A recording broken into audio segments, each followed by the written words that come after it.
In order to be a Christian at all, we must be taken outside of human language, human speech that God confounded at the attempt to build the Tower at Babel. God will not have us understand him or try to be followers of him in a language that he has himself cursed.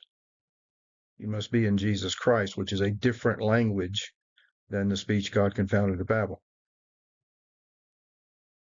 Most of our lives before that actually happens to us is just waiting around for that to happen to us without knowing that's what we're waiting on. Understanding and discerning the difference between human speech and the Word of God. The world cannot admit that we even exist because the only language it has is a liar. It's a living spirit. 1 Corinthians 2:12 through 16. But we have received not the spirit of the world, which is the spirit that God confounded at Babel, but the Spirit which is of God, that we may know the things which have been freely given to us of God, which also we speak, not in words taught by human wisdom, the language of Babel, but in those taught by the Spirit, communicating spiritual things by spiritual means. But the natural man, the man who has only human speech and is being told by false prophets that God asks him to be a Christian, he self-changes the way that he lives based on better information and better rules to live by and that sort of thing, rather than being taken outside of that entire language by a command of God as spirit and life. The Word of God enters us and takes us out of human language. But to them, that's impossible because language is just supposed to be a tool of the free will.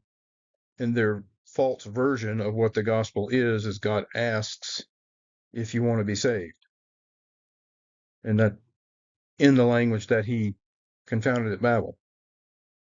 So that you're not changed, you stay the same creature and you have the same language. You just suddenly say, I'm a Christian now. But that's not how it works.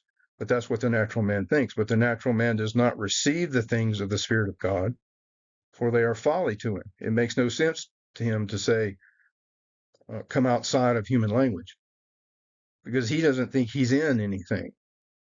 He thinks language is an infinite tool that he can just keep using in an infinite variety of ways to say truth or evil. It doesn't occur to him that truth is a who, not a what. His name is Jesus Christ, and that the liar is itself human speech. He doesn't know any of that. For they are folly to him, and he cannot know them, the things of God, because they are spiritually discerned. But the spiritual discerns all things, and he is discerned of no one. They will never admit that you exist as a new creature in Jesus Christ because they don't have the speech for it. For who has known the mind of the Lord, and who shall instruct him? But we have the mind of Christ outside of human language. Be blessed in the grace and mercy of Jesus Christ. In the name of Jesus Christ. Amen.